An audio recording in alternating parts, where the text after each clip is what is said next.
अच्छा स्वामी जी, बहुत सारे लोग ऐसे हैं जिनको डायफार्मिक हार्निया की समस्या होती है।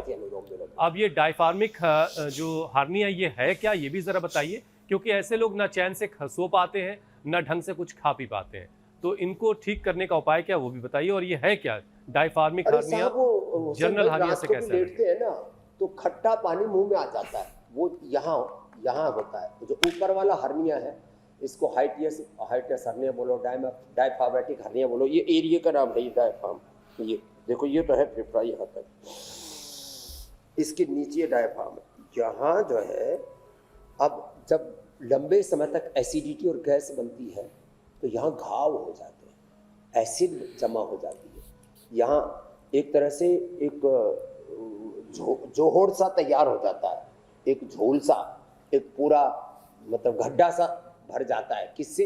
एसिडिटी से, एसिड से। लेटते ही मुंह में आती है, तो फिर एसिडिटी दूर करें सबसे पहले।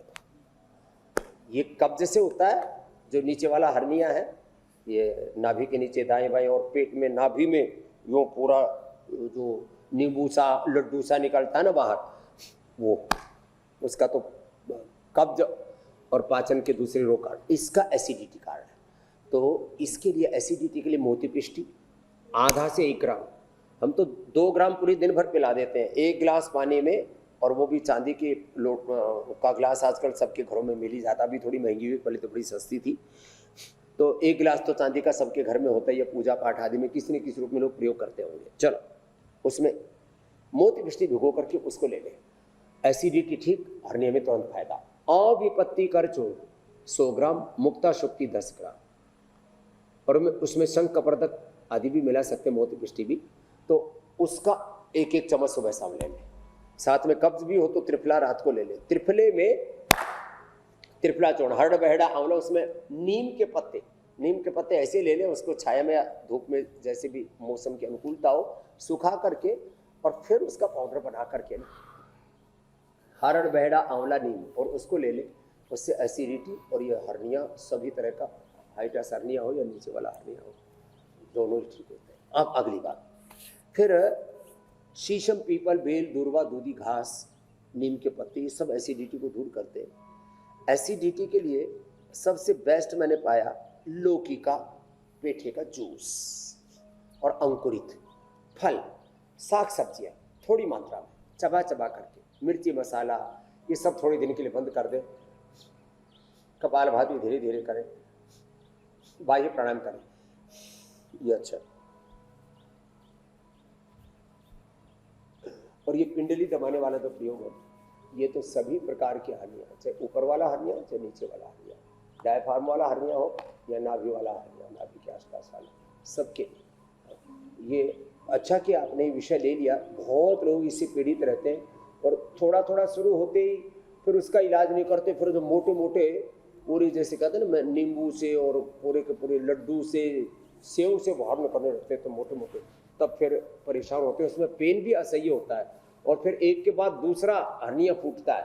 वो ये कोई भी बीमारी ना इनिशियल लेवल पर ठीक कर ली जाए तो अच्छी रहती है, नहीं तो फिर वो मामला बिगड़ गया तो फिर जब उग्र रूप ले लेती है ना, प्रचंड रूप ले लेती है, तो प्राण घातक हो जाता है जी। अच्छा स्वामी जी, जो लोग बच्चे वाले हैं वो जानते हैं कि घर में बच्चों के लिए बहुत सारे इंतजाम करने पड़ते हैं, उनके लिए खिलौने लाने पड़ते हैं, उनको खुश रखने के लिए बहुत सारे और इंतजाम भी होते हैं, लेकिन बहुत सारे मामलों में ये खिलौने का इंतजाम स्वामी जी कुदरती तौर पर होता है। कई ऐसे केसेस हैं जहाँ पर नाभि के पास एक गोल सी गेंद सी उभर आती है, और फिर घर के बच्चे उसी से खेला करते हैं। अब स्वामी जी, इससे कई बार लोगों को परेशानी नहीं होती है, कई बार लोगों को इससे परेशानी होती भी है, कई बार ऑपरेशन के बाद भी ये चीज निकली रहती है। तो ये क्या है, इसको इग्नोर करना है या इस पर ध्यान देना है? बिल्कुल इग्नोर नहीं करना। या जैसे आपने बोला, आंतें जो छोटी और आंत ऊपर, बड़ी आंत नीचे, ये यो यो यो यो जो है ऐसे ऐसे ऐसे ऐसे। आजकल तो सभी को पता लग गया कि आंत सीधी नहीं होती है, ऐसी ऐसी ऐसी होती है। सीधी हो तो जो खाएंगे ऊपर से डाला नीचे से पूरा निकल जाएगा, और उसमें फिर जो है वो जब तक आहार को अवशोषित नहीं कर लेती, एब्जॉर्ब नहीं कर लेती पोषक तत्वों को, तब तक उसको बाहर नहीं निकालती। तो 32 फीट जो लंबी आंत है उसके ऊपर जो एक झिल्ली सी बना रखी है, नेट सी बना रखी है प्रकृति ने, वो ही जब कहीं से कमजोर पड़ती है तब थोड़ा सा निकलना शुरू होता है।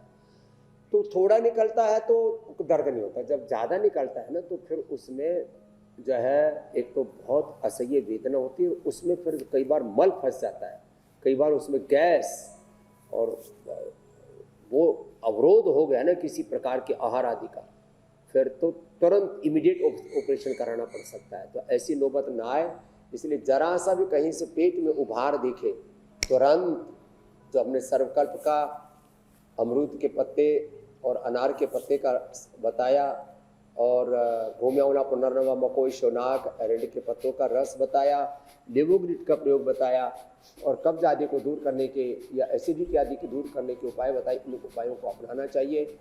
किसी भी बीमारी की अनदेखी मेरे भाई ठीक नहीं है। अच्छा स्वामी जी, अब बिल्कुल हम कार्यक्रम के आखिरी पड़ाव पर हैं। अब लोग इंतजार इस बात का कर रहे हैं कि प्राणायाम के जरिए हर्निया वाले लोग कैसे फायदा उठा सकते हैं। प्राणायाम कैसे फायदा देगा स्वामी जी? लंबा लंबा श्वास लें, बहुत जोर से ऐसे ना। ये भस्त्रिका जो है ये जवान बच्चों के लिए, यूथ के लिए, जेंजीज के लिए, यंगस्टर्स के लिए, पहलवानों के लिए है जिनको हर्निया है। धीरे धीरे भस्त्रिका, धीरे धीरे कपालभाति, धीरे से बाह्य प्राणायाम। उनको ऐसे नहीं करना, उनको ऐसे करना।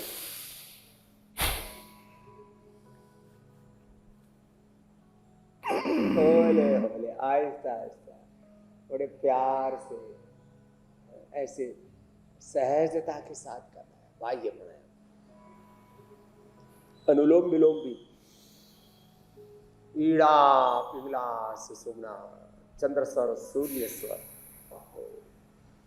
मूलाधार से सहस्रार तक, मूलाधार की नीचे से बाईं ओर से ईड़ा, दाईं ओर से पिंगला, बीच से सुषुम्ना, और ये 3 नाड़ियां ऊपर उठती है। इससे मुख्य रूप से सतम च एका हृदय नाड्या तासा मूर्धान अविनिश्रितैका तया ऊर्ध्वमायन अमृतत्वमेति विश्वंगन्यम तत्कर्मणे भवन्ति। 101 प्रधान नाड़ियां, उसमें सुषुम्ना नाड़ी प्रमुख है। और ये तो 72,72,10,201 नाड़ियां सब अनुलोम विलोम के साथ जुड़ी हुई। उससे जुड़ा हुआ है पूरा 37 ट्रिलियन सेल्स का ताना बाना। उससे जुड़ा हुआ हमारा 63 अरब किलोमीटर लंबा हमारा डीएनए का ट्रैक, उससे आरएनए, डीएनए, प्रोटीन फास्फोराइलेशन और एक एक ब्रेन की न्यूरॉन्स की सिग्नलिंग जुड़ी हुई है अनुलोम विलोम से। चाहे हमारा लॉजिकल ब्रेन है, चाहे इमोशनल ब्रेन है, एक एक क्षण के भी 1 करोड़वीं हिस्से में 100 ट्रिलियन से ज्यादा सिग्नलिंग अनुलोम जो है सहज रूप से शरीर में होती है। अनुलोम विलोम से राइट डायरेक्शन में अपने शरीर की सिग्नलिंग होने लगती है और हमारा सामान्य चेतना से, अधम चेतना से, लोअर कॉन्शियस और एक मीडियम कॉन्शियस, नॉर्मल कॉन्शियस से ऊपर उठ करके हायर कॉन्शियसनेस में, उच्च भाव चेतना में, आत्म चेतना, गुरु चेतना, ऋषि चेतना, देव चेतना, राम चेतना, कृष्ण चेतना, हनुमत, शिव चेतना में प्रतिष्ठित हो जाते हैं भगवान भगवती में। ये है अनुलोम विलोम की महिमा। रोग मिटेंगे, दुख कटेंगे, जीवन की सारी अंधियारे छटेंगे। इसलिए प्राणायाम को बड़ी गंभीरता से लेना। ये देखने में हल्का लगता है स्वामी जी, आज हमने मिटाता, दुख मिटाता और भव बंधन काटता है, सारे रोग, सारे विकार, सारे दोष मिटाता है। स्वामी जी, आज हमने हर्निया से जुड़ी हर एक सवाल का जवाब आपसे जान लिया। मुझे लगता है कि हर्निया से जो लोग जूझ रहे होंगे वो उस बीमारी से अब जरूर बाहर निकल आएंगे। कल फिर आपसे किसी और विषय पर बात होगी, किसी और बीमारी से निपटने के तरीके आपसे सीखे जाएंगे। बहुत बहुत प्रणाम, धन्यवाद, फिर मिलेंगे। प्रणाम स्वामी जी। रोग मुक्त बनाने तक लगे रहेंगे। बहुत बहुत शुक्रिया स्वामी जी।